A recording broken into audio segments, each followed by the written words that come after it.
Hey everybody, Sean Dotson here with the flip side. That's right, I'm back.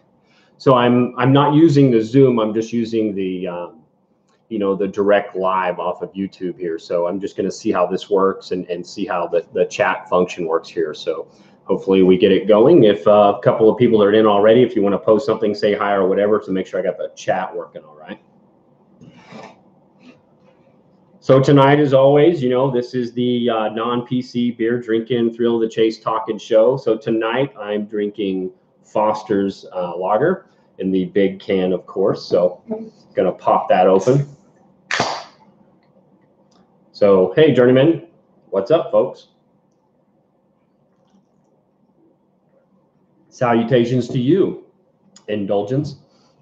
So, just real quick, I mean, a lot of people have asked me, what's kind of the topic tonight?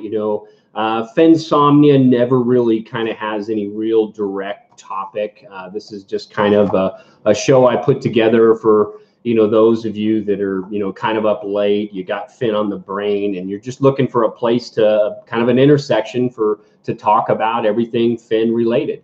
So that's kind of why I created Fennsomnia when I did, a couple months back. And then we kind of had a little bit of a hiatus. And so now I'm just kind of starting that back up. And I think during kind of the winter months, this is probably a good show to do just to kind of keep things going. I also kind of doing it late at night works well for, my wife and I and our family schedule. I've got the kids that are, in the room back here. So if, they wake up or need something, I'm going to obviously go take care of that. So be wary of that. And you guys, do what you do. You generally ignore and you'll go talk amongst yourselves in the chat room. So, but tonight, I mean, there's been a lot going on in the couple months that I've kind of been away from the FenTube verse, so to speak. And so there's really some stuff that I specifically want to talk about. And those things are, I do want to talk about the re-release of Once Upon a While and kind of, a little bit of the difference and the story that was added and stuff about that. I want to talk about the Esquire article that came out and some interesting things about that. Also, there's been that audio that came out that was from 2011 that was, between Douglas Preston and Forrest Fenn and a couple others. And there's some good information that came out.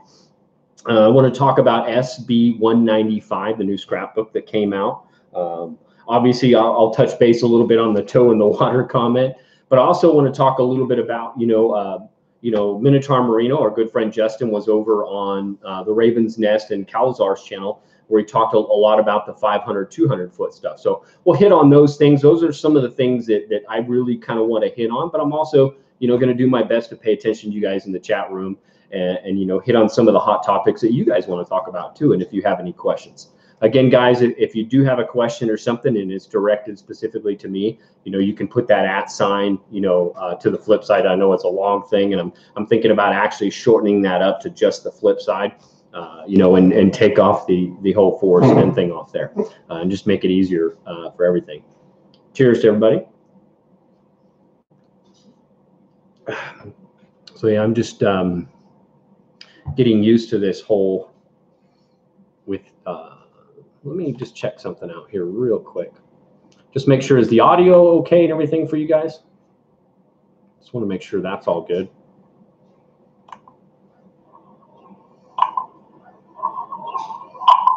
So that's not going to work, so I want to do that. Okay.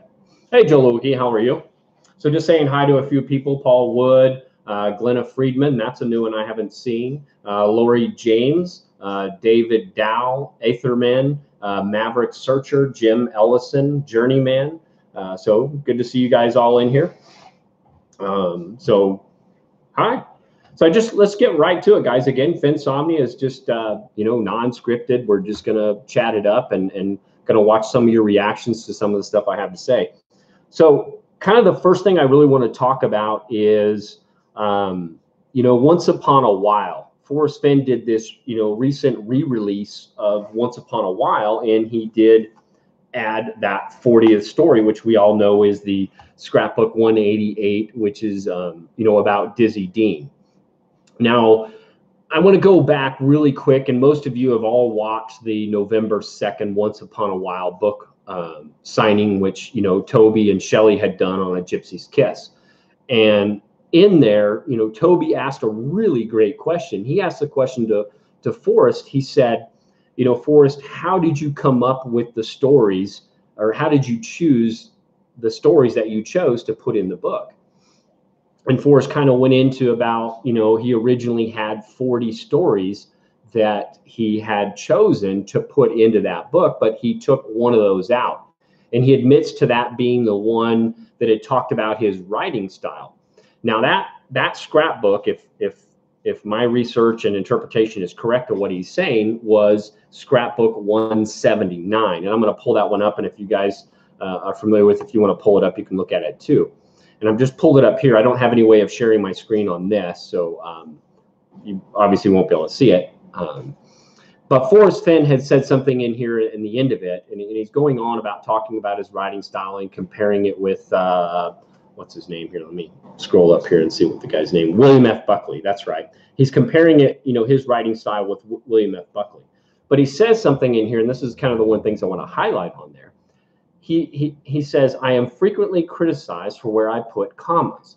My reply is that I don't want to use anybody's book writing rules. It is my prerogative as the writer to decide when I want the reader to pause, not the readers, and certainly not the critics. Cormac McCarthy was known to write a story and then go back and remove all of the commas.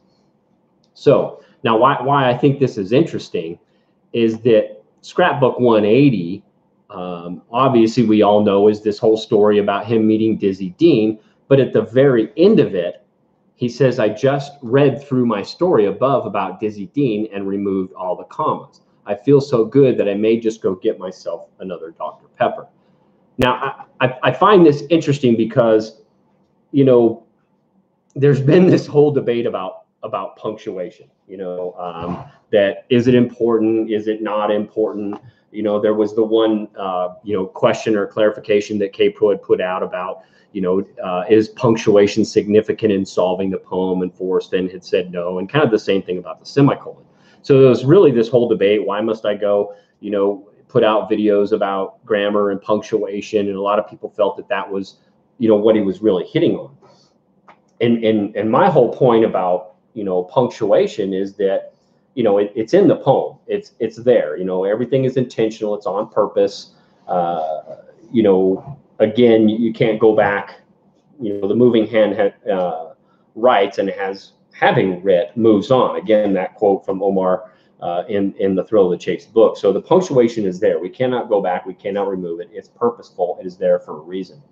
So I'm just curious on what your guys' opinion is why, if he's saying that the 40th story was originally going to be Scrapbook 179, which really compared his writing style with, you know, William F. Buckley, that he was saying he was going to put that one in there.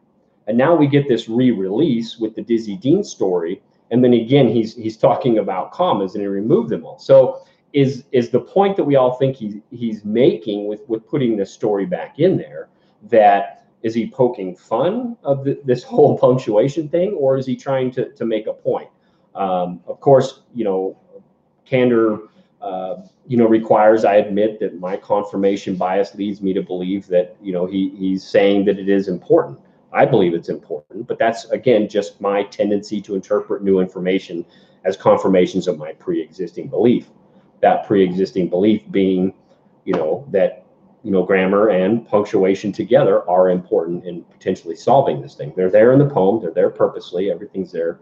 You know, he spent 15 years writing that thing. It's there on purpose. So I just really want you guys to think about that and why would he go out there and re-release a whole book and then put that specific story in there. Cheers. And hey, Gay Delkin, how are you, Gene? Anon, good to see you in there. Totally not Mitzi. Bill, hey, Bill Gorman. Did Buckley eat Spam? I don't know, Bill. I like Spam. Some people hate Spam.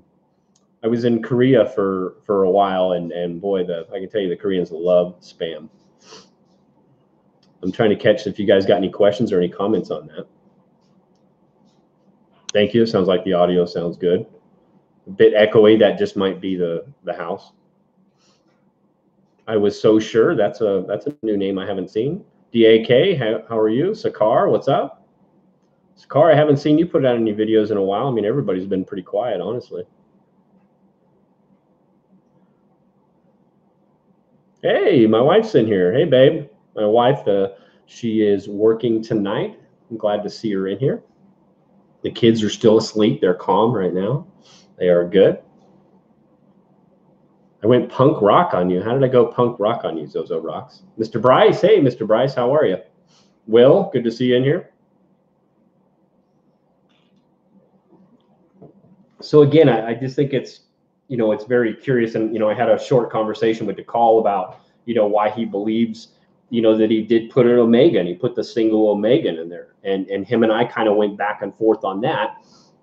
And, my thoughts were, and I think, DeCall and I have talked a lot about the omegas. And we kind of have somewhat of an agreement, and DeCall goes, pretty far on the imaginative side, and I try and kind of reel it in a little bit and be a little bit more logic on it. But my thought was why he was putting that single omega in there kind of ties into the fact that, he said, he's trying to simplify his life, in that response to me when I was asking him for a roundtable discussion topic. Yeah, I'm wearing shorts, guys. Here's my knee. I'm chilling out. I've got my slippers on. I'm chilling out. I'm at the house, guys. That's it.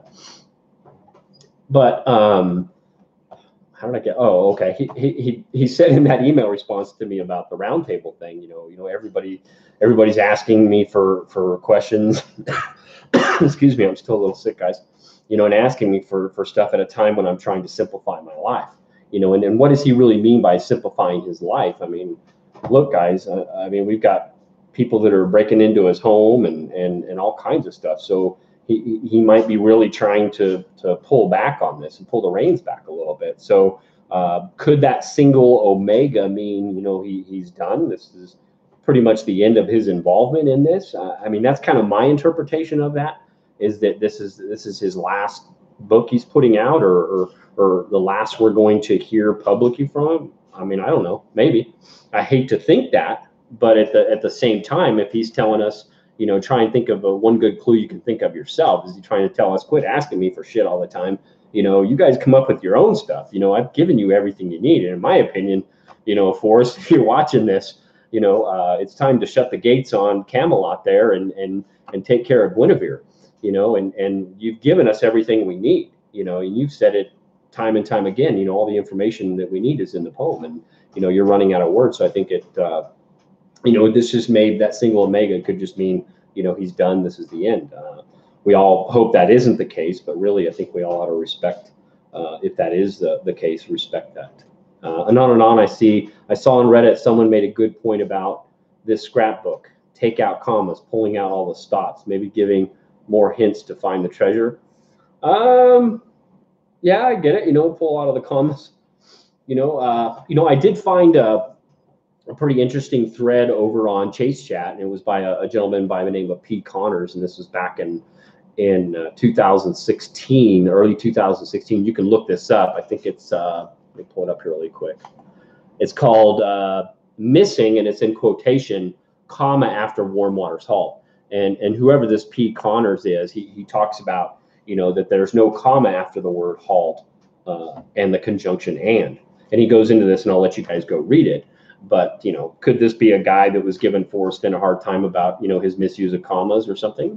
Maybe, a lot of people give, why must I go a lot of heat, because he was so adamant about punctuation, and it was Mindy Fossey who apparently had an email from Forrest that said, the commas and punctuation were not hints or clues or whatever in the poem. So there's a lot of, secondhand information floating around out there and interpretations of that.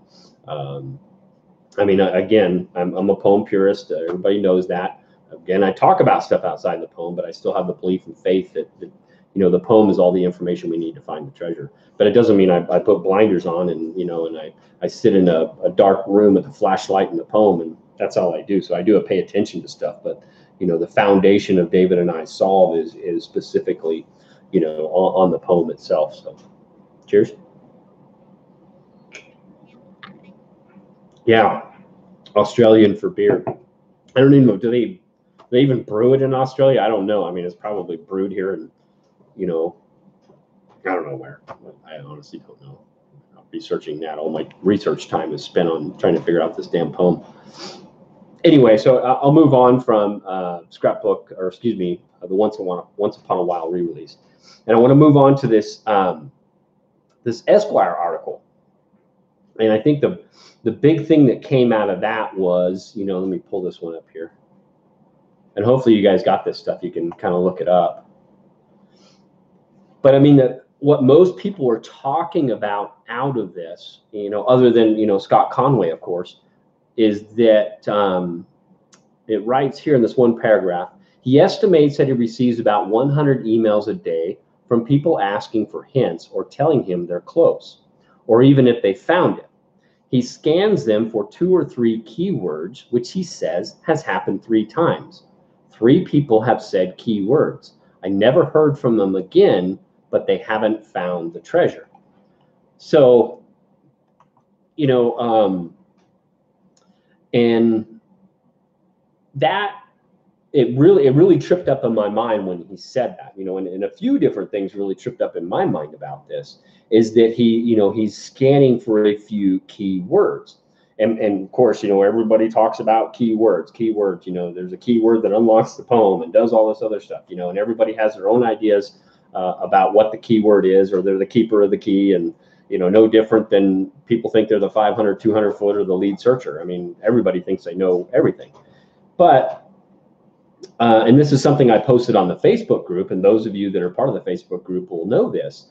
And even Mike Cowlings hit on this the other night too. So I give some props to Mike Cowlings, because I think he hit on this too, is that whatever these key words are cannot be something that is specifically in the poem.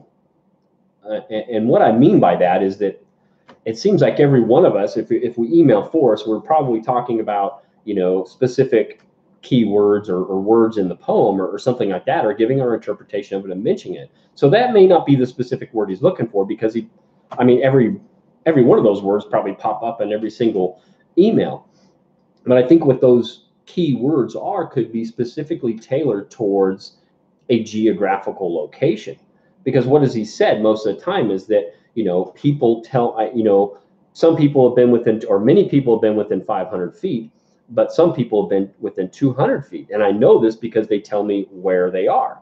So this where that he's talking about has to be a very specific geographical location. And I know that's, I mean, obviously you guys are all smart people. This is probably like, duh, no brainer. But, you know, that key word that he's probably parsing and looking for is specific to that geographical place. Now, whether that be in Yellowstone, whether that be in, you know, in Montana or Wyoming or Colorado or New Mexico, that's that, you know, possibly that key word that he's parsing for.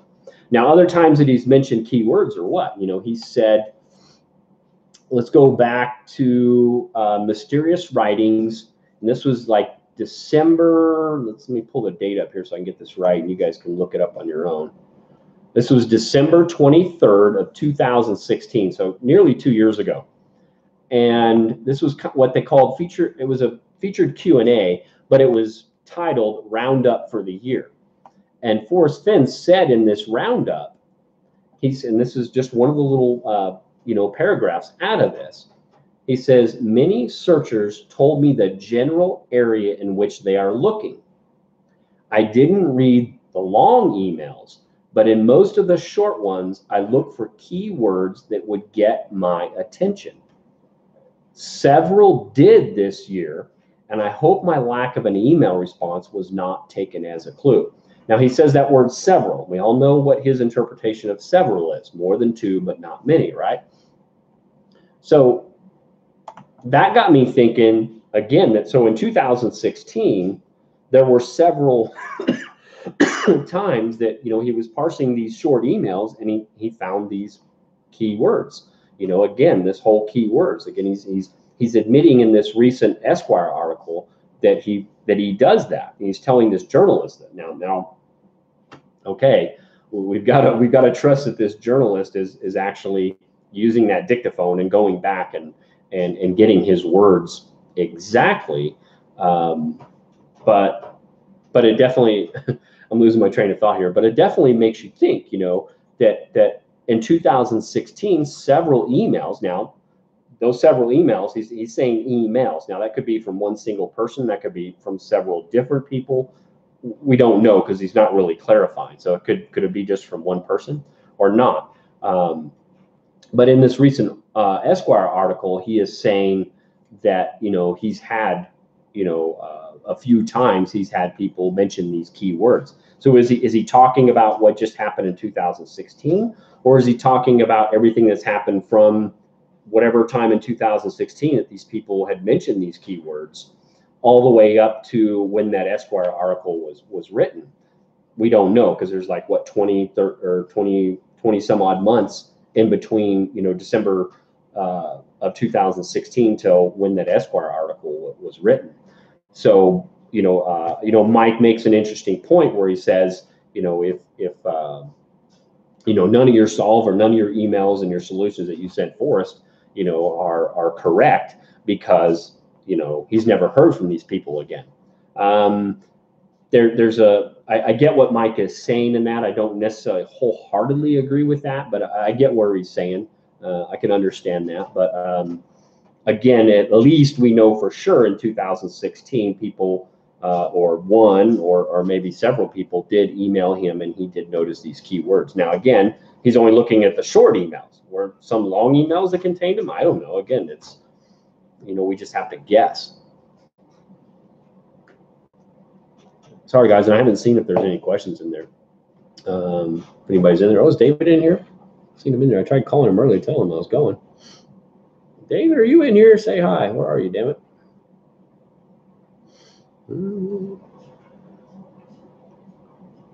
Yeah, Anon. Yeah, I did see. I was going to give him some props later on tonight. I'm glad you brought it up. If you guys don't know, and DeCall and Mike Cowlings are both heavily involved in the whole Jingle Bell Rock there in Vegas. And he did, DeCall posted a video, I think it was this evening, I happened to catch it, that, he was actually with the guy who found the Jingle Bell Rock and got it on video. And they had figured out, all the hints and clues and everything to the pretty close general area to where it was. And then they videoed the guy getting it. So I thought that was way cool. Definitely go watch that video. Definitely worth watching and catching. But DeCall puts a lot of, effort, and I'm sure Mike does as well, into that whole thing. So good job, and congrats to DeCall to actually be there with the guy and do that. So that's pretty cool. Yeah, Bill, David is swimming with the manatees. Exactly right. David, we always talk about it. He's at the home of the manatees, apparently. Where all the manatees go. Everybody, tourists, go to watch the manatees there in Homosassa, Florida. Homosassa, or I always give them a hard time as well. Whatever, I won't go there. Cheers, folks. So yeah, and then going back to this whole keywords thing. I mean, remember, what was it? Forrest Fenn had said in 2014. And I think it was in the 6 questions from 2014, he said, "It is interesting to know that a great number of people are out there searching. Many are giving serious thought to the clues in my poem, but only a few are in tight focus with the word that is key." So even back in 2014, Forrest Fenn is saying only a few are in tight focus with the word that is key. And in this, he even says the treasure may be discovered sooner than I anticipated, which certainly sounds like, his whole, my gut feeling tells me it's going to be found this summer. So it's interesting to see that he has mentioned this before. I don't know. I wasn't in the chase in early 2014, so I don't know how much hoopla and everything that created. Obviously, we didn't probably have the numbers of searchers back in 2014 that we may have now. But I'm sure even in 2014 that caused a whole bunch of, hey, Iron Will, a whole bunch of hoopla back then. So Iron, so this could be one person. Each person has 3 names or 3 people. Yeah, I mean, I'm kind of guessing. If Iron, if he's saying, that he, you know, in 2016, the yearly roundup, if he is saying that, let me pull it back up. If he said many searchers, okay, and we know many can be a huge number, right? If we look up the definition, and several is a couple, you know, more than two, but not many, okay? He said many searchers told me the general area in which they are looking. I didn't read the long emails, but in most of the short ones, I look for keywords that get my attention. Several did this year. Now, when he's talking about several did, he's specifically talking about the short emails that he was parsing for keywords. So those several emails, I mean, I'm sure most of us, you know, don't email Forrest just one time. We may email him several times, you know, a month or a year or whatever. So we don't know, Hiram, you're right. We don't know if several means several different people or several emails from one or two or maybe even just one individual that caught his attention. I would probably think that it's probably more than one, and probably several meaning more than two, just because you know, he would, if somebody was tightly focused on that keyword or that geographical area that he's focused on, where the treasure resides in, then, you know, he would probably watch that person. You know, he'd probably be like, he'd look for their emails to pop up and kind of watch what they're doing next to see if they've moved on or whatever. So I think that several did is probably relating to different people. And that's kind of what, you know, I talked about when, you know, this year when we did get the, you know, the 6 questions, and he was talking about, you know, my gut feeling is that it'll be found this summer. You know, I was clearly trying to relate not only on Toby's show, but on our own show, was that, you know, his gut feeling may be based on people honing in, and several searchers honing in on the correct general area. Not that, you know, they have figured out all 9 clues or anything, but they're focusing in on the correct general area. And then when his gut feeling wavered is because it's possible that those people, you know, went there and searched and obviously failed to recover the treasure. So that's why his gut feeling wavered, because he doesn't know if they're going to continue to go back. He hasn't heard from them again or whatever else. So that's, you know, kind of my whole, but you're right, Iron. We don't know if that's several people or one single person. So trying to catch up on yeah, Mr. Bryce, everybody thinks he's talking about his solve. I mean, we've got, you know, I find it kind of funny that, you know, that there's been a lot of talk of people trying to hone in on this 200-foot searcher. Okay. And you know, Minotaur jokingly, you know, it had put out this thread on Thor saying, hey, you know, 200-foot searcher, come forward. Well, shit, you know, everybody thinks they're the 200-foot searcher, right? I mean, everybody thinks they got all this shit figured out. I mean, if only the honest people are like, I have no freaking clue, right? But who's a 200-foot searcher? We don't know. I mean, everybody thinks they are. So, I mean, it's funny. I mean, how are you really going to find this 200-foot searcher? I mean, is it possible? Maybe. I mean, but again, you're letting your own, you know, biases make you believe that person could be. I mean, I've jokingly said that if Forrest Fenn lost his computer, if one of us were able to get a hold of his computer and get all his emails and everything else, unless Forrest Fenn has a folder in there that says lead searcher or 200-footer, how in the heck are you going to parse all 8 million emails he has and be able to figure who is that 200-footer? I mean, because then you'd be allowing your own bias to think, okay, well, I believe the treasure's in New Mexico, so I'm only going to parse all his emails for those that are searching in New Mexico. I mean, I don't know how to explain that to people. I mean, it's no different than the hints in the book. I mean, we've got people that believe that the hints are vital to solving this whole thing, and who's to say they're wrong? But I've said it a million times before. There's no way that you can parse all 28,000 words in that book and identify with any certainty what that subtle hint is without allowing your personal preconceived biases to make you believe that actually is a subtle hint. I mean, I don't know how to explain that better to people. I really don't. And I mean, I could be completely off base and completely wrong. And great, if somebody finds it and can prove to me, you know, that they knew that beforehand, Okay, great. Okay, I'm off my soapbox on that one. How far are we into this? 30 minutes? I haven't even gotten to the 2 topics. You guys, again, are just talking about Hush Whisper. It's in New Mexico. Yeah, maybe. You could be right. I'm in New Mexico. That'd be awesome if it was in New Mexico. That'd be really close. That is a new person I've never seen. Hush Whisper. Are you the one that's whispering everything?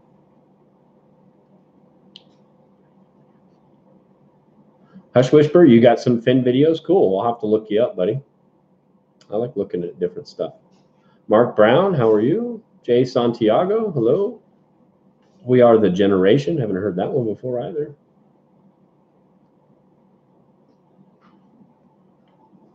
Mr. Bryce, I just read your email. That's not funny. It's really not funny. You know, and here's something that you know, I was thinking I just want to share. This is totally off the cuff and not related to any topic I want to talk about here. But it goes back to that, you know, that response that Forrest Fenn had sent me when I asked him, you know, about his comment from 2014 where he said, you know, I have not said anyone was 12 feet from the treasure. You know, it's not likely that anyone would get that close and not find it. And I had emailed Forrest and I had said, hey, listen, this is what you said in 2014. Now, 4 years later, has that feeling changed? You know, and he had responded back saying, you know, better not answer that. Excuse me, better not answer that question, Sean. Sorry. And again, it just makes me believe that, you know, one, he admits to never being back to that spot. So he may not know. And two, kind of like that whole, when he mentions in the lure video, you know, if some weeds blew in there, is it buried? Is it sepultured or whatever? So, but here's something really interesting that you guys can just think on your own and get you thinking when you're putting your head on your pillow and you're falling asleep. That if you go back to that one article that came out on the Santa Fe Reporter, and in that article, you'll go through the pictures, and in one of those pictures, Forrest Fenn has I believe it's a buffalo skull, and then he has like a pottery jar that's sitting out in his backyard, just amongst the weeds or whatever, and they're partially covered by pine needles. Now, this is how my brain works. Okay, now, is it possible, and this is just me thinking outside the box here, whatever you want to call it, is it possible that Forrest Fenn, let's just hypothetically say that the treasure chest is sitting under a tall pine tree, and it's sitting next to this pine tree. I don't necessarily believe that because trees fall over. If you've ever been out in the woods, they fall over. It could totally ruin, you know, his plans. It could totally upset the apple cart, so to speak, and knock it over. But is it possible that, you know, Forrest Fenn, shortly after hiding the treasure chest, hid something out in his backyard, kind of in the same kind of position that he hid the treasure chest? And he hasn't done any landscape manicuring or anything around this treasure chest. Now, in 2014, because he hasn't done anything around it, it's a little bit covered by some pine needles. Okay, you can still see it. Absolutely perfectly fine. Now, here it is, 2018. Forrest Fenn walks out there to where he has this special little proxy item sitting in his backyard next to the pine tree. You can't fucking see it. It's completely covered. Now, just how I'm thinking, and that's how that, when I saw those images in the Santa Fe Reporter, it got me thinking, you know, I mean, something I might do if I wanted to know what it might look like, I might do that. Just something I think about, just something that'll make you go, whoa, in the middle of the night when you're trying to sleep. But anyway, that's just how my mind works. Cheers. I'm about halfway through this beer, folks, so I'm about halfway through this show, maybe. Okay, now, next thing I want to talk about, I want to move on, is H-Perd, is there a devil's seat? Yes, exactly. You've been reading Poe, have you not? You've been watching my videos. Very good. Or you figured it out on your own. If those of you that don't know, I see a very, you know, in my bias, I see a very close, you know, resemblance to the gold bug. you know, in how Forrest Fenn may have conceived this whole thing. Now, there was one question from Jenny Kyle, and if you go back and you watch my video about is the poem a map to the treasure or something like that, it's one of my original videos. I talk a little bit about this, and Forrest Fenn had said, I think when Jenny had asked him, you know, were there certain books or whatever that influenced you, and Forrest Fenn had said, you know, I only read stories about treasures that were hidden by pirates, and I wish I could have, you know, found one of those. You know, and he goes into depth about that, and you go find that quote, but it's pretty good. Or go watch the video, and I recite all that stuff pretty good. But I think it's a good video. I'm pretty important. It's actually one of my most viewed videos. I think it's like 3,600 views or something like that. But I still believe that the poem is a map to the treasure. I mean, Forrest Fenn says it is, so obviously it must be. So H-Bird, I just saw that, so I'm totally off on that. Okay, next. Totally off train of thought, guys.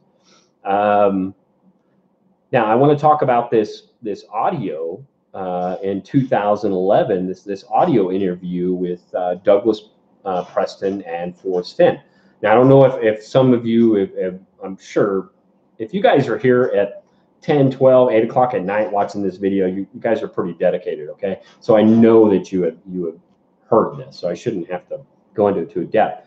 But in there, you know, there's a lot of great stuff in there, but the stuff that really stood out to me, and again, I have to admit that my own confirmation, you know, my personal confirmation bias leads me to interpret this evidence as confirmations of my pre-existing belief, and that is that grammar and everything is important, and that the 9 clues in the poem are actually the 9 sentences. So all this stuff, guys, again, I'm not an expert, I'm not an authority on the chase.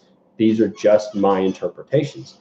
But in that, you know, he specifically says, and it's about the 11:50 minute, you know, Douglas Preston asked him a very good question. He said, Forrest, you know, how did you choose where you wanted to hide this treasure? And Forrest Fenn kind of goes into that. You know, he was 58 when he first got cancer, and he had a lot of time to think and plan.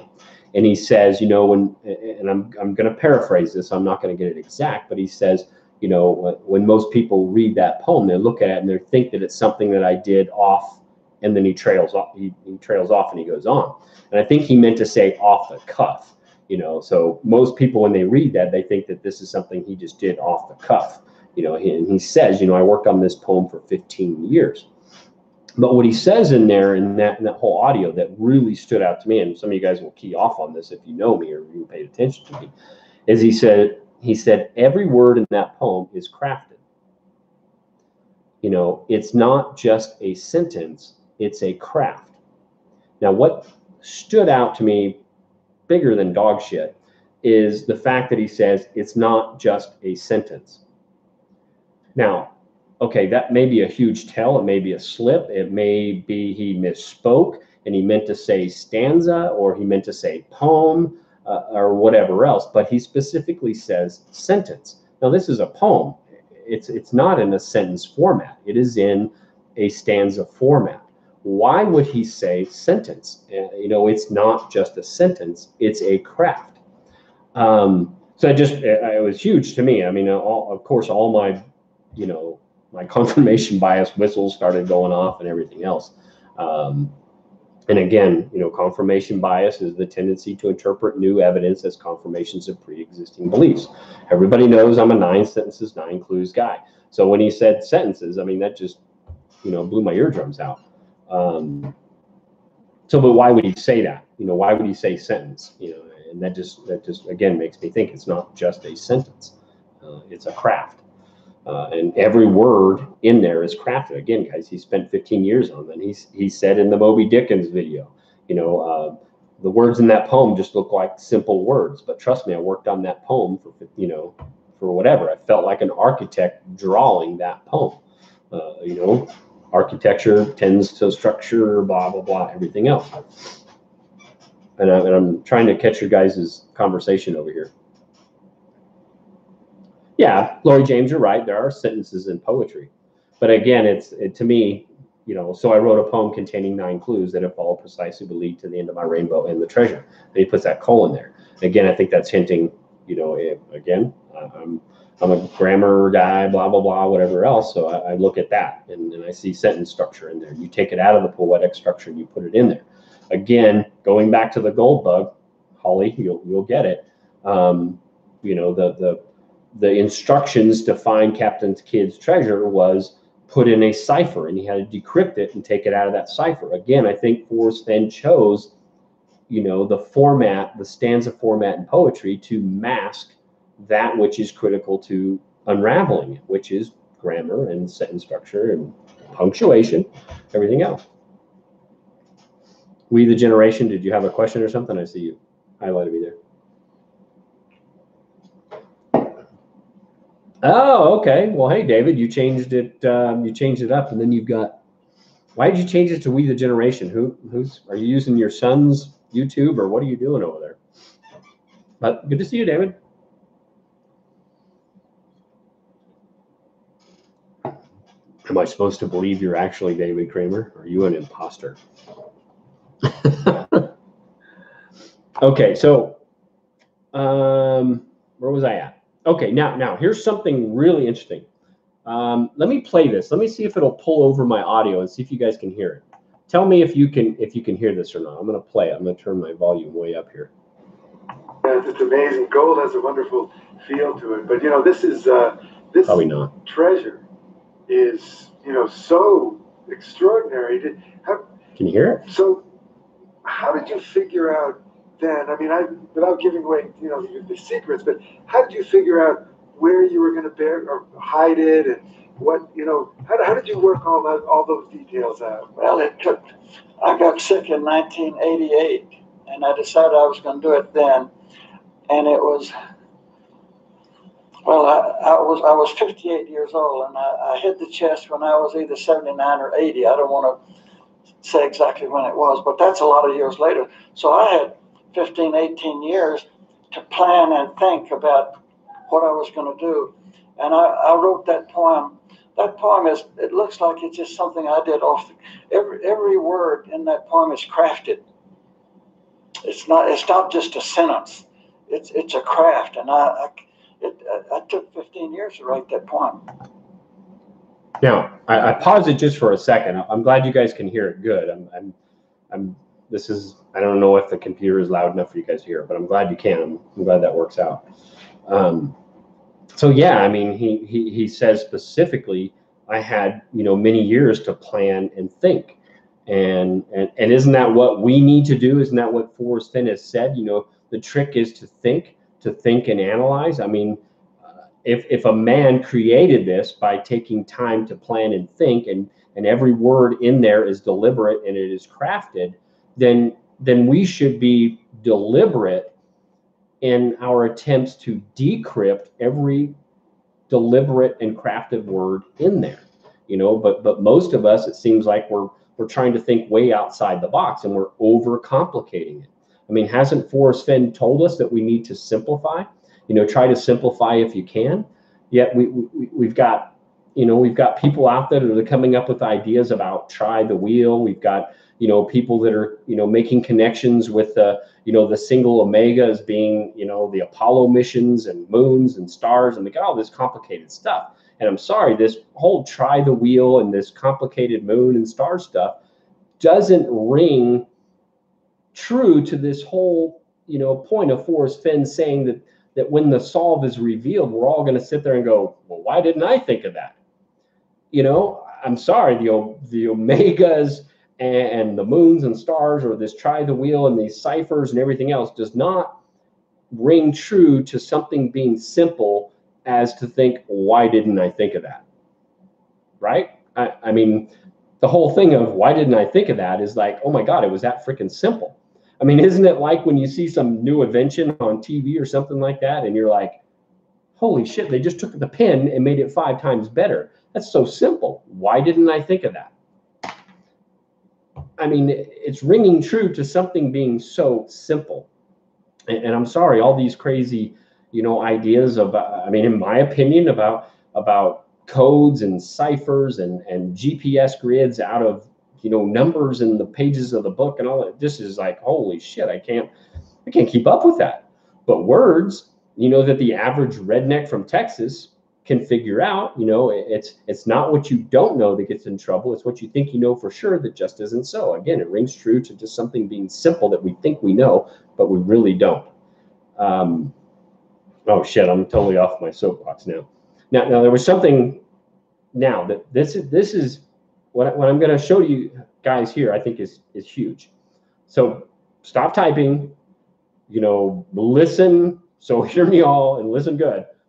This is good right here. Now I'm gonna play this audio, and if I screw it up, I'll go back. But stop typing, stop reading, listen right now. Here it comes. That's interesting. The poem is in your book. The poem is in the book. Everything that you need to know to find the treasure is in that poem. There are 9 clues. Stop. Okay. What did Douglas Preston say? Everything you need to know, and I think he says to find the treasure, is in the poem. Okay, now, he's not the architect of the poem, right? We all know that. Absolutely know that. Now, go to the foreword of Once Upon a While. What's Douglas Preston say when he first read the original poem or whatever it was? And I don't have my book here with me, and there's reasons for that, but I didn't burn it. I didn't burn it, folks. But he had said, and I'm paraphrasing here, that he thought it was too simple when he first read it, and then Forrest Fenn changed it. So now, if Douglas Preston is saying that all the information we need to find the treasure is in the poem, we're talking about a man who saw one of the original versions of the poem. Now, I'm not saying that Douglas Preston knows where the treasure is. I'm not saying that at all, because two can keep secret if one of them is dead, and I don't think Forrest Fenn has shared the location with him. I honestly don't think that. But we're talking about a man who probably saw or did see the original version of this poem and probably has a good idea in the general area that where it is, and then turns around and says, in this very early video, after reading the poem in its new changed format, says that all the information we need. And even Forrest Fenn has said all the information you need to find the treasure is in the poem. So, I mean, to me, that's huge. Maybe it's not big to you guys, and I made a big hoopla about being quiet and listening carefully to this, but to me, that was a huge piece of information. To me, that we're getting a confirmation from one of the only people that we know of that saw one of the original versions of this poem. So take that with, you know, grain of salt. Take it with whatever. Again, this can completely be my confirmation bias. I am not an authority on the chase. These are just my opinions and blah blah blah blah blah blah blah. You guys are all fucking buyer beware. You guys know what the hell I'm talking about. Anyway, okay. So there's a lot more in that 2011 interview that's good stuff in there that you guys probably picked up on your own. You know, he does say something in there very key too, that he says, you know, they're very subtle hints in the text of the book. Now, that can be taken that there are no hints in the illustration. So that's very interesting to note. And you could probably take that, or you know, those that believe that there are hints in the images are probably going to ignore that. Again, you know, we tend to ignore any information that's counter to our own confirmation bias or our own preconceived beliefs. So those of you that believe there are hints in the illustrations are probably going to ignore that completely, you know, and I can understand that. I mean, it is what it is. We can't prove anything, but he's saying there are also very subtle hints in the text of my book. So, you know, there's no text in the illustrations, right? Anyway, the book is all. Not seeing many questions from you guys. I'm about to move on to a different subject. I want to talk about SB 179. And that's a touchy subject. Okay, Delkin, I talked to Douglas's wife, and she said it wouldn't be fair if they weren't looking for it. If they went looking for it. Yeah, okay, Delkin, I get what you're saying. You know, and there's something really interesting. You know, again, this is secondhand information, I think, that came via Sasha, and somebody can correct me if I'm wrong. You know, I can't recall this, but I think it was Sasha that had said that the person that had been the closest, Forrest Fenn, had said something along the lines that I didn't know that person knew me that well. And I'm totally paraphrasing that, so I know I'm screwing it up. So that implies if Forrest Fenn really did say that, this is second, third, fourth hand information or whatever. If what happened to my head here, yeah, I'll tell you later, David. It was a work-related issue where something bonked me in the head. Oh yeah, I cut myself shaving, David. So where was I at?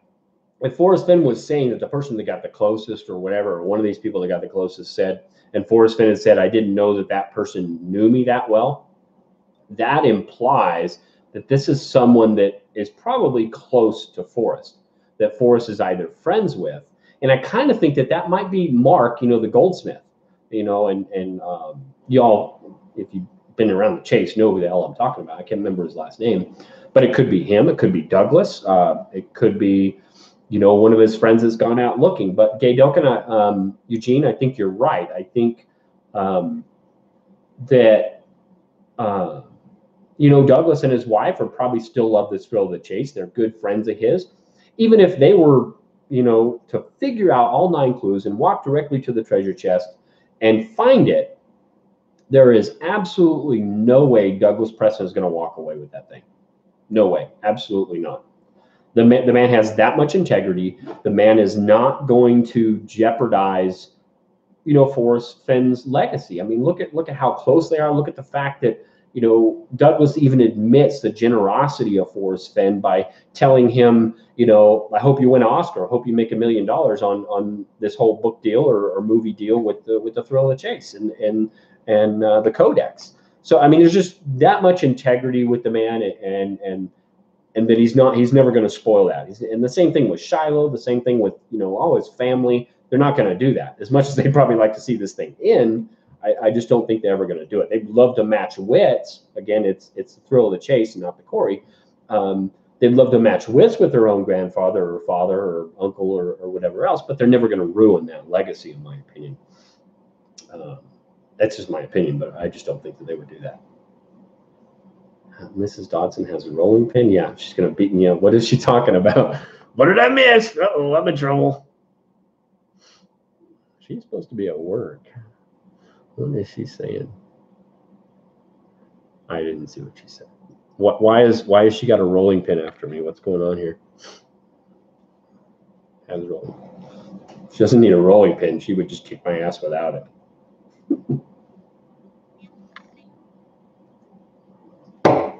That's right, folks. I would have my wife on her knees begging me to come out from underneath the bed so she could kick my ass.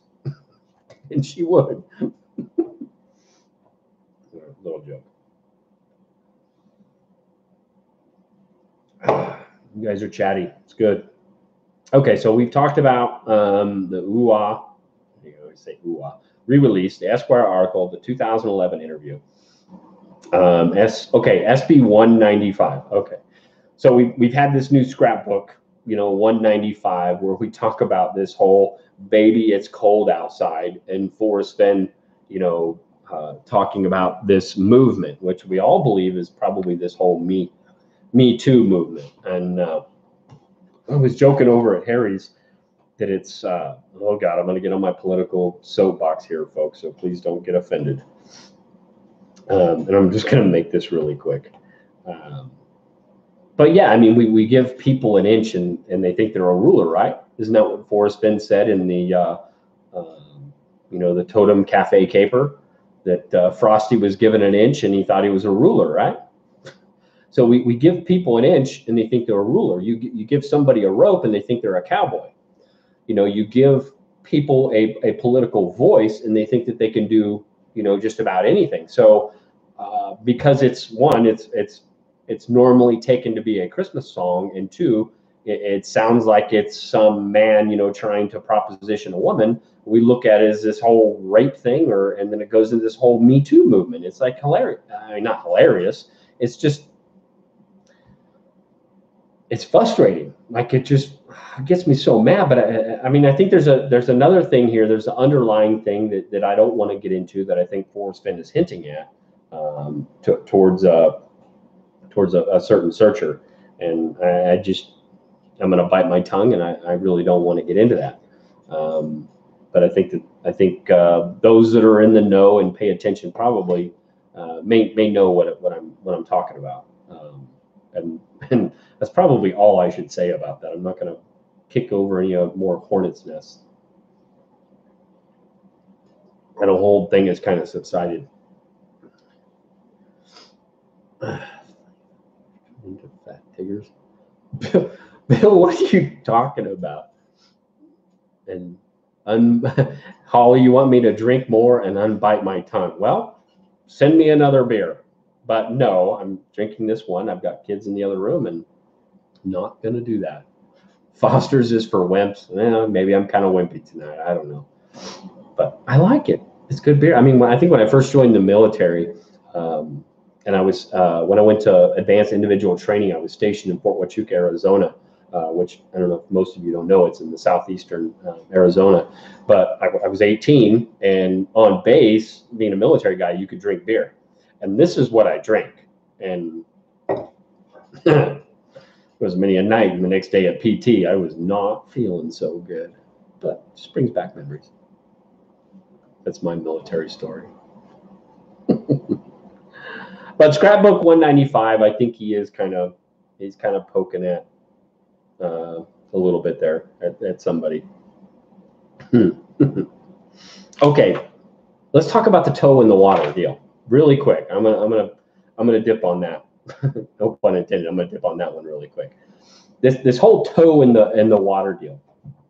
Now, I find it interesting that, you know, even Scott Conway now has come out and said in this latest video over on, you know, with Mike and K-Pro, that, you know, he had gotten that, you know, those words from Forrest Fenn before. And I think we've also heard that some guy named Jeff had gotten it from that before, but we've never heard it before. I mean, this just recently came out here this year, you know, from my search partner, who actually, you know, was privy to that information from K-Pro. And then we all know how that came out, you know, publicly.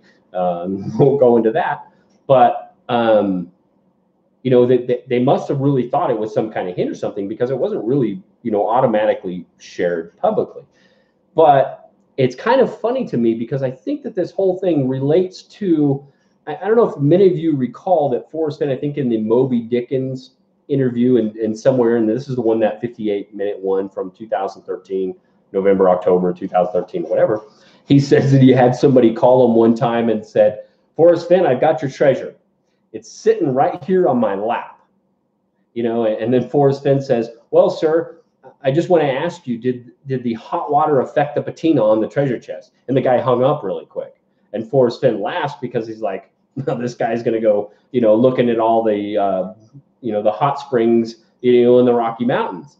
So it's kind of like, you know, to me, it's kind of like that. It's kind of like, well, you know, did you tip your toe in the water? You know, how do you know it's warm? You know, it's kind of like that. If you're not certain or confident in your interpretation of the first clue, you know, he's just toying with you. You know, in my opinion, again, there are many places in the Rocky Mountains where warm water's halt, and nearly all of them are north of Santa Fe. And I've said this before many times. If Forrest Fenn came out and told us exactly what warm water's halt was, it's not going to help us much. Because what are you going to do? You're going to go out there, like DeCall says, and brute force method, and go look at every single warm water's halt throughout the Rocky Mountains, or every single hot spring throughout the Rocky Mountains. How is that going to help you? You know, I mean, if you have no certainty, if you haven't got that first clue nailed down, you might as well stay home and play canasta. And I'm telling you, there's a lot of people that need to stay home and play canasta. Because, I mean, yeah, I'm sure you're going out there and having a lot of fun, you know, and having some great photo opportunities. But you're just guessing, you know, and those of us that base their, like Forrest Fenn says, that base their whole life on a hunch are going to walk around with thin wallets. So I think if you don't have that first clue nailed down, you're not going to have any. And here, I'm gonna tell you guys right now where warm waters halt. Pay attention. So turn to page 132 in your book. We all know what page that is, right? I can't find it. The poem curious cannot find the poem in the book. There's your book, right? Okay. Let's see if I can find it. Warm waters halt. Right here. It says, okay, warm waters halt just before take it in the canyon down. There you go. That's the magic, folks. Big secret, right? Bingo. All right. So, what are we just talking? Okay, toe in the water. So yeah, I think the whole toe in the water is Forrest Fenn toying with people. Again, he's not going to give any hints to anybody in private. You know, and I've even called him out on this stuff, you know, publicly and privately about, you know, potential hints in the book. And he's come out with, you know, Q&A stating that, you know, I've never given a hint in private to anybody, you know, and I believe that. But some people might have misconstrued him saying, you know, did you put your foot in the water or did you tip your toe in the water? You know, how do you know it's warm? Okay. I mean, again, I think I was talking to somebody else about this. I mean, it's no different than that line, too far to walk in the poem. Okay. You cannot look in the dictionary, and there is no definition in the dictionary for something or a distance that is too far to walk, right? There's not. There's not a definition for that because it's different. I mean, we've got people out there that run century marathons. You've got the Barker Marathon, if you've ever watched that. You know, I mean, we got people that are out there doing this. I mean, of course, they're running, they're not really walking. But so what is too far to walk for me, you know, may be completely different for every single one of you in this chat room. So what is warm as far as a temperature is for me may be completely different for each and every one of you in this chat room. You know, what's warm to me may be cold to you, or it may be completely extremely hot to you. I don't know. I mean, my wife and I have been to Pagosa Springs, and they've got, you know, the hot springs that are there, and they've got one hot spring that's called the Lobster Tank, I think it is, and it's like 114 degrees. I freaking love that, right? My wife won't even get within 20 feet of that thing because it's too damn hot for her. For me, I'm like, this is fucking awesome. I'm getting in here. Again, guys, it's you know, it's all relative. It's subjective. It's not precise. So again, I don't believe that what warm waters halt really matters. It's where warm waters halt is what matters, not, you know, I mean, even if we were told what it is, it's not going to help us out. It's not, because there's many places in the Rocky Mountains. We're oversimplifying the clue. I can go on and on about it. Enough about that. I'm going to move on. Okay, next I want to talk about 500, 200 foot thing. Now, if you guys haven't watched, you know, the video with Minotaur Marino, who's a good friend of ours, Justin. I really like Justin. I think he's a pretty sharp guy. Really go watch Mike and K-Pro's video with Justin. I think it was a really good video. There's a lot of good stuff in there. And it really, it does tie into, you know, my beliefs too. I'm a 9 clues, 9 sentences guy. Justin is really giving a lot of, you know, information that really ties into that. And I think, but, you know, if we are to believe that each sentence is a clue, and we know that Forrest Fenn is saying that the first clue is begin at where warm waters halt, then it is that entire sentence. Like I've said, like Justin is now saying, you know, it's that entire sentence. Begin at where warm waters halt and take it in the canyon down. not far, but too far to walk. One sentence, you know, and then the seconds would be, you know, put in below the home or brown.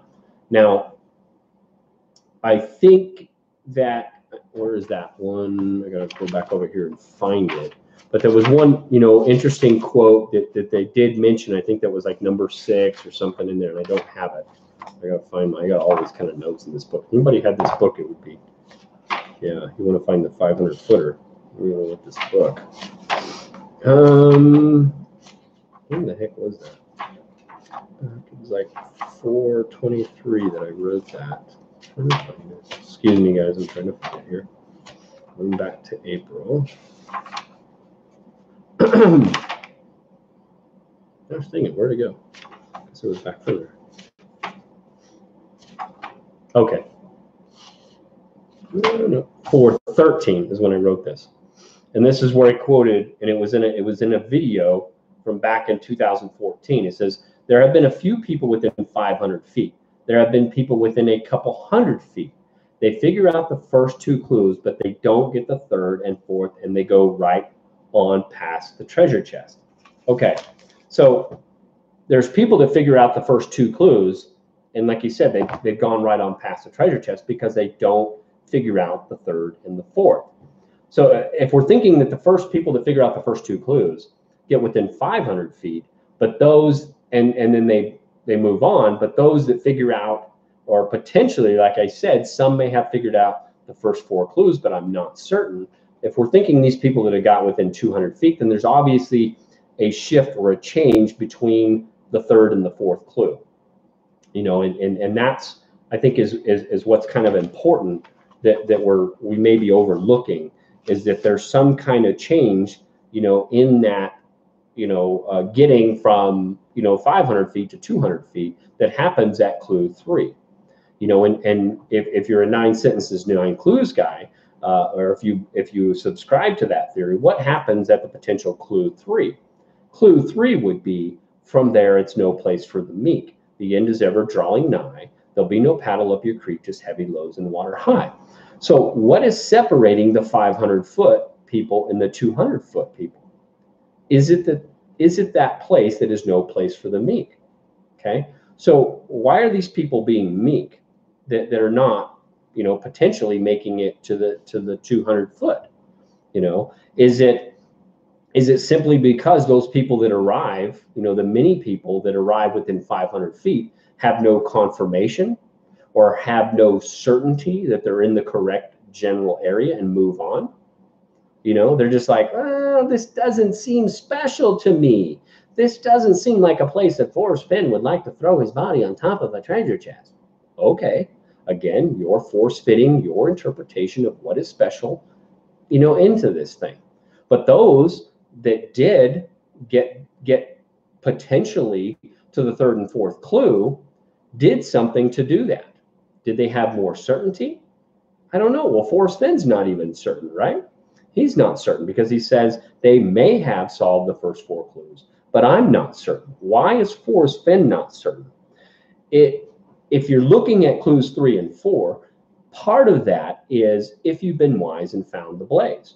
Is it possible that these people that, you know, that made it, you know, from 500 feet to 200 feet didn't correctly identify the blaze as being the blaze? Again, Forrest Fenn has said in that whole cutting room floor video that Lucky Love has showed us, is that, you know, I recognize the place. Well, if you recognize the place, it's because someone sent him a photo of where they were. Now, was that photo potentially of the blaze? Maybe. But is it possible that those people that sent him that photo did not interpret that as correctly being the blaze? They might have said, oh, we think this is the blaze, or this is a great picture of the area we were. And he's like, oh, you dumbass, you got the blaze right there. I don't know, maybe.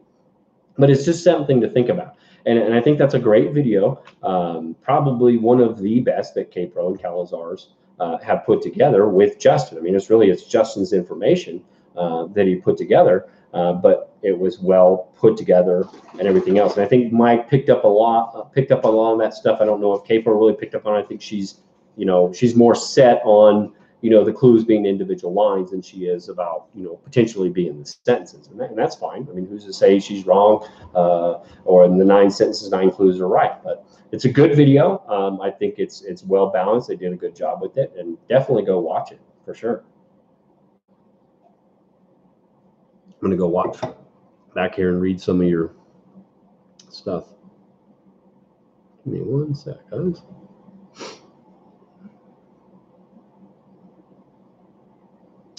Aaron is saying, I disagree. You need to know what you're looking for, not just, yeah. I mean, I'm not saying I'm absolutely right. I just believe that Forrest Fenn has always said, Aaron, if I'm tipping up on what you're saying, he's always said you need to know where warm water's halt.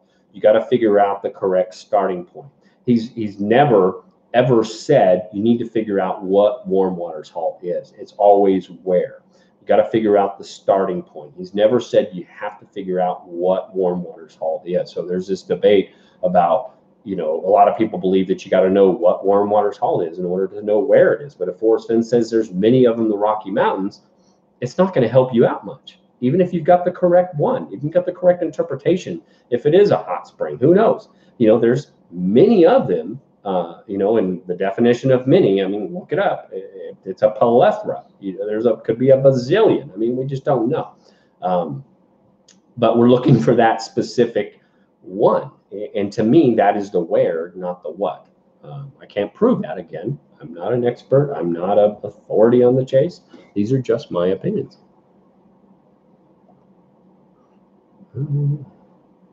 Where bong water bubbles, only one of 4 states, Bill. You're funny.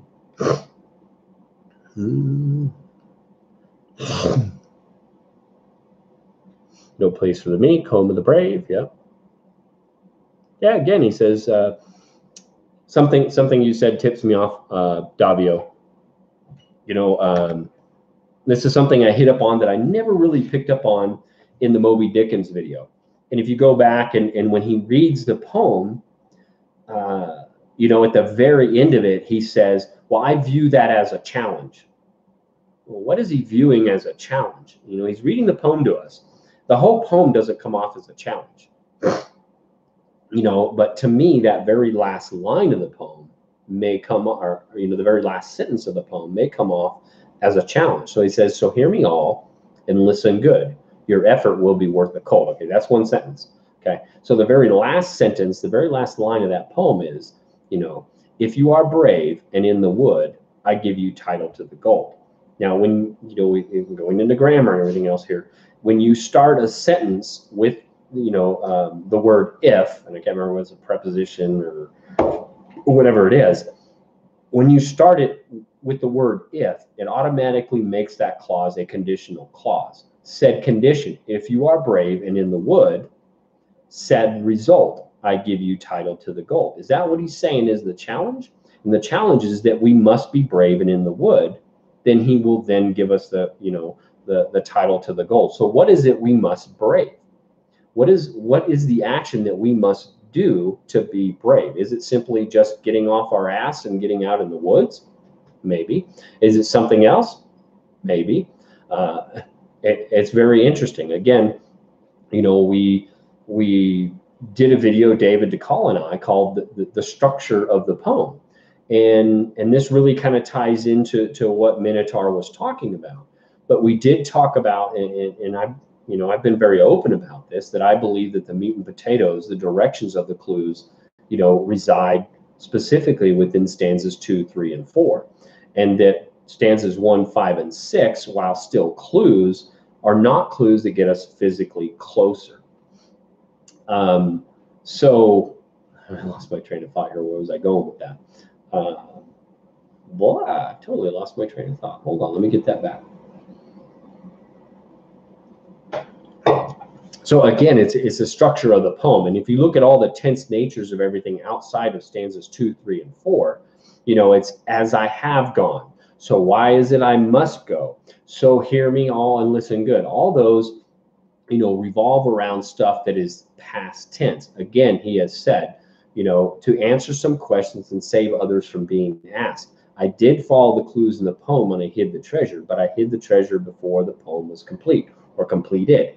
So that whole line and that mention by Forrest tells us that there are clues in the poem that were pre-done. Those are the ones that he followed when he physically hid the treasure.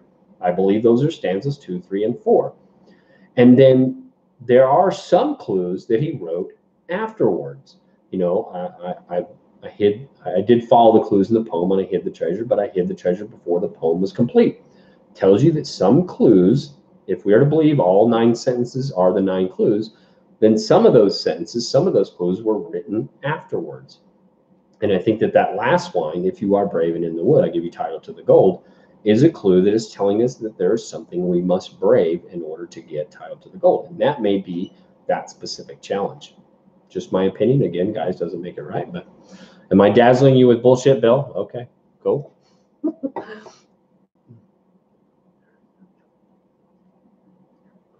If there is no Toledo and no Santa Fe clue, then your spot is wrong.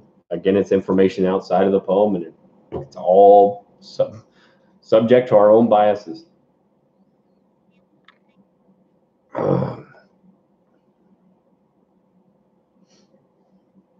I mean, yeah, this is Davio. This is an amazing challenge that Forrest Fenn has put down, and we're all different people. We all interpret this thing completely differently.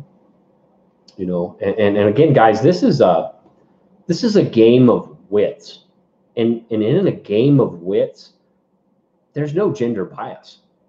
You know, we all are on equal footing, you know, and just keep that in mind. You know, in a game of wits, there is no gender bias. Golly, what else do you guys want to talk about? I think I've covered shit that I want to talk about tonight. Let me check any of my other notes here.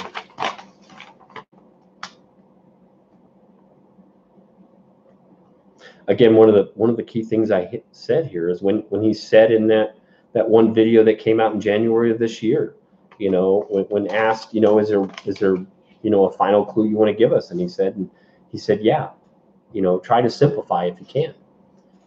And I see a lot of complex, you know, theories and interpretations and stuff out there, and every time I read those things, it does not ring true to that. Why didn't I think of that moment that we're supposed to have? None of that stuff does. And it just seems simple when we read that poem. And Forrest Fenn has said it looks just like simple words, but trust me, I worked on that thing for 15 years. You know, we really don't know what our words mean, you know, and we sometimes use them erroneously. And he goes into the whole definition of, you know, several. And he says, you know, sometimes, you know, I got to look up the meaning of words. And as a writer, he must do that. Again, the whole Once Upon a While re-release and his admittance that, you know, the original 40th story was about his writing style and the comparison himself to William F. Buckley. And then the re-release of Once Upon a While, and again, him mentioning commas and putting it in there. Now you can look at that and go, he's totally making fun of the whole punctuation debate, or he's trying to make a point. You know, if he's going to go out there and re-release a whole book and put in there about, you know, Dizzy Dean and the whole commas again, he's trying to make a point. Whether you believe that point is that punctuation is not important or it could be important. Again, it's, you know, that poem he took 15 some odd years or more to perfect and put together, and punctuation is in there. It's deliberate. Every word is chosen. It may not be a hint or clue, but it is there for a reason. And it does, punctuation helps to give context to the words and meaning of those clauses that are in there. And what else you got to do these winter months, guys, but go back there and look at that, you know.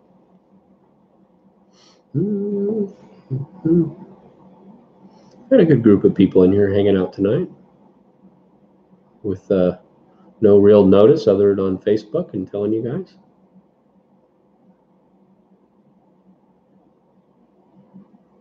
What do you guys want to talk about?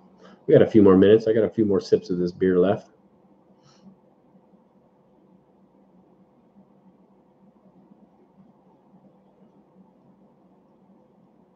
Who's afraid of the big bad wolf? Meek searchers are. I'm not afraid of no wolf.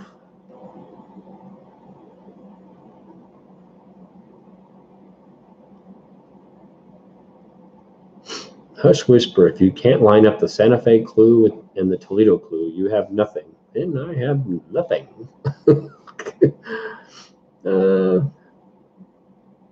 Fact.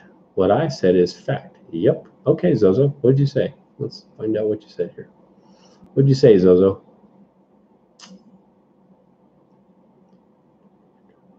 Yeah, I get what you're saying. Meek, scared to enter a forest or wilderness? Yeah, I mean, possibly.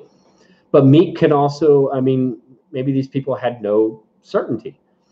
You know, I think Forrest Fenn has said, you know, those that were within 500 feet or 200 feet, again, I'm paraphrasing here, they did not know that they were that close. They had no certainty. They maybe arrived there only as an aberration, you know, that they just went on by because they thought, man, this place isn't that special. How can this be his special place? And, you know, again, us force fitting our interpretation of what is special into this poem. And what did Forrest Fenn say in that whole, talking with the elementary school students or whatever? He said, you know, don't force fit your interpretation into my poem. When he's talking about waterfalls, why are you guys so hung up on waterfalls? Don't force fit my poem into your interpretation or whatever to that. So yeah, I think the people that were close didn't know they were close. And this may be why he's never heard from them again, because they don't know. They have no certainty. And hasn't Forrest Fenn told us that, you know, I warned that the path would not be direct for those who had no certainty in the location beforehand, but sure for the one who did. So, I mean, he believes that the person who finds this treasure will have certainty in that location beforehand, whether that be the general location that the treasure rests within or whatever else. Again, I mean, his whole mention of, you know, you cannot have a correct solve unless you can knowingly get within several steps of the treasure chest. Other than that, you just have a general solve. And I know I'm probably totally botching that because I'm doing it off the fly. So don't quote me on that, but you can look up that quote. So how do we arrive, you know, at that certainty? I believe there are ways to arrive at that certainty, but I'm not going to go into that. Again, guys, if you're here to get answers to the clues, you're in the wrong spot.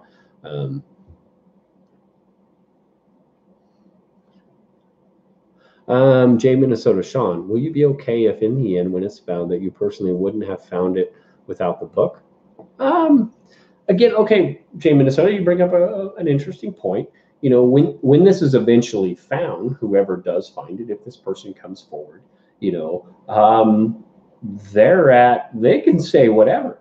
They can say that scrapbook this helped me, the book helped me. They can say whatever they want. We don't know. And who are any of us to question the eventual finder that they actually, I mean, that they were right or they were wrong. They obviously found it. We cannot question them anyway, you know, and we may never know the correct solve. You know, I mean, who's to say that when Forrest Fenn announces that the treasure has been found, if we ever get that announcement, that we will know who that person is, or that we will know the correct solve, or anything. We may not know anything. We may not even know where. I think when it is found, the number one question that everybody's going to want to know, and I've said this many times, is where was it? Number two, what was the correct solve, and who found it? Those are the three questions that we're going to know. Because most of us are going to want to go, see, I knew it was right there at this spot. You know, I had it figured out. I mean, no offense, Justin, but I mean, even you are saying, man, I was within, you know, several feet of this other treasure hunt, you know, or Mike Cowlings was so close to finding that dagger in this other armchair treasure hunt that he was involved in. You know, I mean, I think they're both honest people. I'm not saying that they're not telling the truth, but when this is a found, I mean, all of us, if the correct solve does come out, we're going to say, oh, see, I knew it was there. We don't fucking know if that's true or not. Because most of us, if we have any iota of confidence in our solves, we would not be publishing, you know, our interpretations of the clues. I mean, I've said that before in one of my videos. You know, I can't understand why, if anybody had any confidence in their interpretation of the clues, why they would share that, unless they're looking for affirmations or confirmations from everybody else. Again, try and find that 200-foot searcher. Okay. Everybody thinks they're the 200-foot searcher. No. When it's over, it's over. We can all move on and go do something different. Again, it's the thrill of the chase. And David and I are, one of the things that we believe in is that we may never reveal, if we were to find it, we may never reveal the correct solve. Why? Because we believe it is about the thrill of the chase. And those that still love the thrill of the chase and still enjoy trying to match wits with Forrest Fenn are not after the quarry. They're not after the treasure. They're just after trying to find that location. So wouldn't it be so cool that if you could put some kind of plaque or some kind of something out there where the treasure chest was, that if you found that plaque, you would know that you figured out the clues, that you matched wits with Forrest, you matched wits with the finder, and you found that spot. Now, I think that's cool personally, but everybody out there that just wants to know where it is, well, then the thrill of the chase is gone. I mean, let's go back to that Jennifer London video. When Jennifer asked him, or Forrest Fenn, she says, I think Jennifer says something to the fact is, how do I know that the treasure chest is really out there? And Forrest Fenn says, I was waiting for you to ask me that question. And he says, what can I do to prove to you? How can I prove to you that the treasure chest is out there? And Jennifer says, well, you can tell me where it is. And Forrest Fenn says, well, that's not going to prove it to you. The thrill of the chase is gone. The thrill is gone. Most people just want answers. We live in this Google world where we just want to Google the answer. We just want somebody to tell us the answer to things. We don't want to think for ourselves. We just want answers. I could put out a video saying, warm water's halt solved, and it'll get freaking 10,000 views or something, right? Because somebody just wants somebody to tell them where that is, so that they just want the answer. They don't want to think. They don't want to figure things out for themselves. We just live in that society that we Google something, we look at the first answer, and we think that's truth. And our political freaking parties do a great job of that. They take advantage of our inability to think for ourselves, and the political parties, CNN, Fox News, MSNBC, whatever, force feed us the answers, and our bias, our political bias, just goes, yeah, Trump's a bad guy, or yeah, Hillary's a bad guy, or Obama, screw Obama, this and that. We just people force feed us what we want to hear. We don't think for ourselves. We don't look at both sides of the picture and figure out the middle. God, a lot of people wanted me to just keep the status quo when it came to this whole, bullshit that went down with Toby and everything like that. People were mad at me because I brought out all this stuff because people were mad that I just wanted to keep the status quo. Guys, you got to think for yourselves. That's my side of the story. What's the other side of the story? Well, we don't know. We didn't get it. Hate to bring that up, but, there's this whole, we're at an hour and a half here, but there's this whole, part of this search community, and people will hit on this, that believe that Forrest Fenn himself is completely infallible, that Forrest Fenn is beyond reproach. He's godlike. There's people that bow down at the altar of Forrest Fenn. Okay, that he can't do anything wrong, that he's perfect. And Forrest Fenn admits, that he's done some things that he's proud of in his life, and he's done some things that he's not so proud of. And even him himself says that he's not infallible. But there's people that bow down at the altar of Fenn, and anytime somebody says anything negative or questions anything about him, it's like the wrath of God comes down on this poor person for even thinking that. Now, there's some extremes with that, and I don't necessarily agree with that. But Forrest Fenn is not an infallible person. He's human, just like each and every one of us. But there's this subculture, in my opinion, that we do the same thing with certain searchers. That certain searchers we believe are infallible, that they are beyond reproach. And anytime anybody says something that is counter to that worshiping of that certain searcher, that person gets completely flamed. It's like, shoot the fucking messenger. Don't interpret the message. It's like, just take down the messenger because, oh my God, you're attacking my deity. Okay. Think for yourselves, folks. Again, there's like DeCall said, there's three sides to every coin. There's heads, tails, and there's the rim. There's three sides to every story. His side, her side, and somewhere in the truth lies, or somewhere in the middle lies the truth. You have to look at everything. Don't be force-fed stuff. Again, we all have our own opinions. You know. Enough. I'm going to get off my soapbox there. Cheers.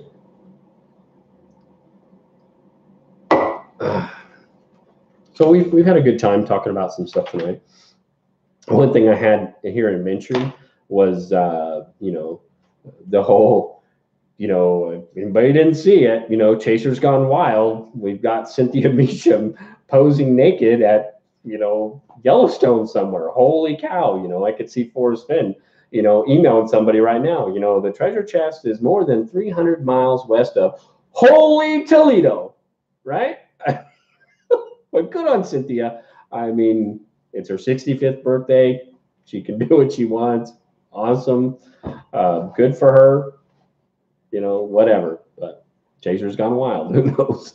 So, love it. Cynthia, I have a lot of respect for Cynthia. I've followed her for a long time. I love her. I've learned a lot from her.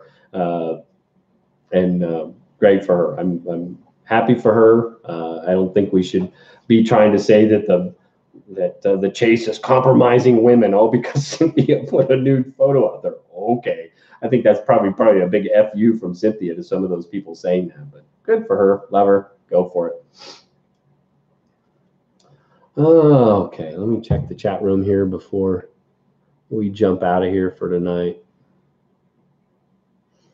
Guys, and I'm not going to commit to any real solid schedule on doing this stuff.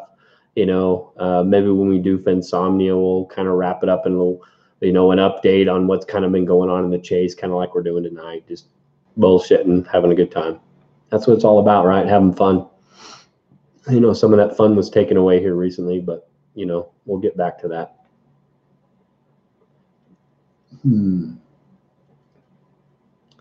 Hush Whisper. This person is all about Toledo and Santa Fe.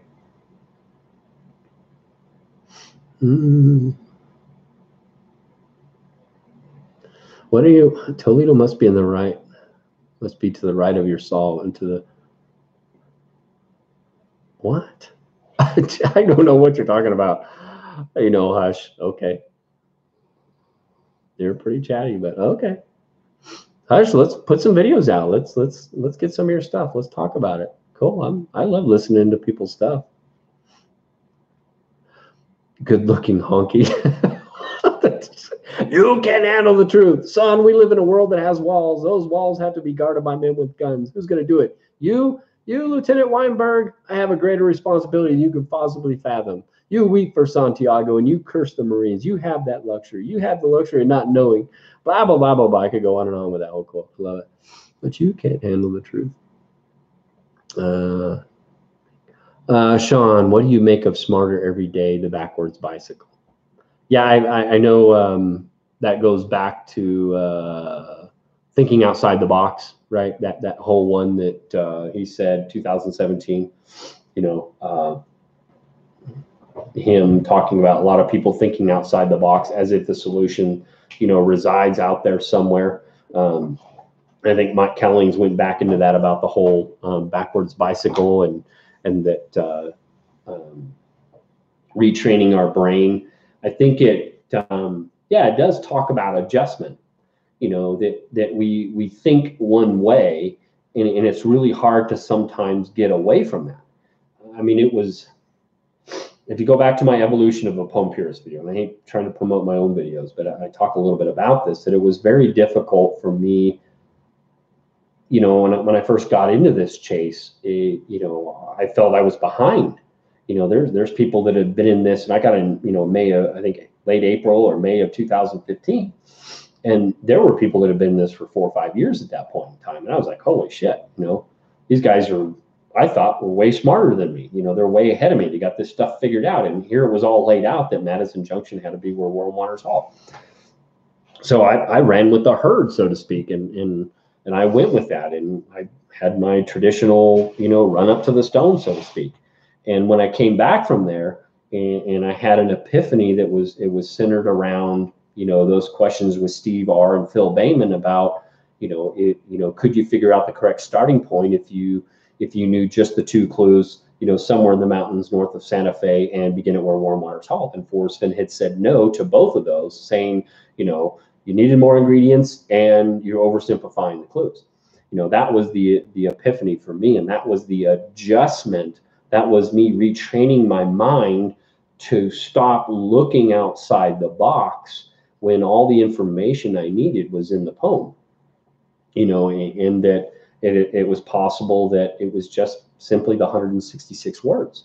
It's not what you don't know, that gets you in trouble. It's what you think you know for sure that just isn't so.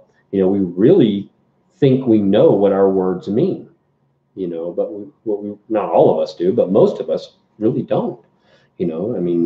Go back to your, elementary school English lesson. People, we don't want the fucking lesson. I don't care about prepositions, conjunctions, subordinate conjunctions, all this other crap, and clauses, independent clauses, dependent clauses, adverbial clauses, noun phrases, blah, blah, blah, blah, blah, blah, blah. Fuck that shit. I know what my words mean.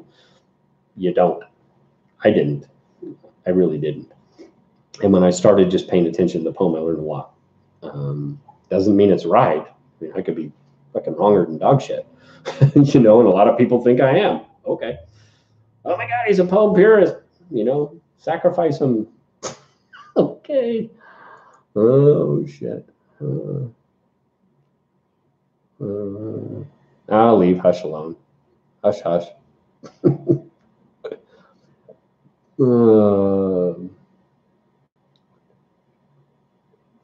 Yeah, D. Clifton, I live in New Mexico, if that's what you're asking. I live in northern New Mexico. Everybody should know that by now. The whole 300 miles west of Toledo, I remember this is going back to me in the whole Yellowstone thing, but I was all into that whole clue, the treasure chest is more than 300 miles west of Toledo.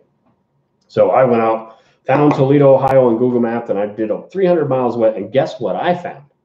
Yellowstone Park Reserve or something like that. Go look for yourself. Go on Google Earth, find Toledo, do 300 miles west of that. And I think it's somewhere in Illinois or somewhere, but there's this Yellowstone, Park Reserve or something like that. And I was like, holy shit. Oh my God, the treasure's in Yellowstone. I've just got certainty. But again, confirmation bias is a tendency to interpret new evidence as confirmations of pre-existing beliefs. That was just a freaking another rabbit hole, Go look for yourself. It's completely hilarious. I thought that was some big thing that nobody knew. I didn't want to share that with anybody. I thought I figured something else out. Toss the poem purist off the island. Yeah, well, throw me off the island. Bill Gorman, last time was Farmington was 95 for ex's cousin's wedding. Yeah, you're not missing much in Farmington, Bill. There's not much here. Farmington is close to the treasure. Maybe. I don't freaking know. Well, I'm closer than Toledo. Maybe. I don't know. It's 800 miles up to Yellowstone. Toledo's probably closer to Yellowstone than me. Oh my God, I told everybody my search area. I'm still sick. I told everybody I was going to do the Fennsomnia last weekend, and then we had Christmas parties and everything else and crap that was going on. And then I was supposed to do Fennsomnia last night, and then I was just, my dog is having a puppy mare over there. He's all whimpering.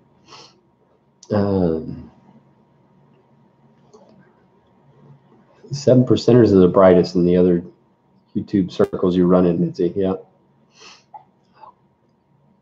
This is empty. Time for a whiskey. No, I'm not going to whiskey. Well, guys, we should probably wrap this up. We're at an hour and 40 minutes. Yeah, Forrest, if you're lurking, again, like I said, shut the gates of Camelot. Take care of I totally lost my train of thought. Anyway, shut the gates of Camelot. You've given us everything we need. You know, take care of what you need to take care of. We got this. All right, guys, I'm gonna wrap it up. It's been fun.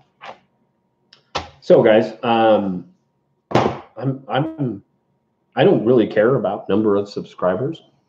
I don't care about likes. I don't care about blah, blah, blah, everything else. So here's a little something. Those of you that were here tonight are the only ones that get to watch this video. That's right. It's going private. Right after I'm done here, I don't care about views. I don't care about likes. I don't care about everything else. So anytime you guys get to watch these videos, they go private afterwards. So it's all about you that actually took the time to show up tonight, that gets to watch these and gets to chat with each other. They may pop up from time to time, but they pretty much go away. I don't give a rat's ass about subscribers numbers. I don't give a rat's ass about monetization. I don't care about likes. I don't care about view counts, everything else. Those of you that took the time to show up tonight and chat with each other, you are the ones that matter. So we hope you've had a good time tonight, and we will catch you all on the flip side. Have a good night, folks. Bye. I got to figure out how to shut this one down. In stream. Bye, guys.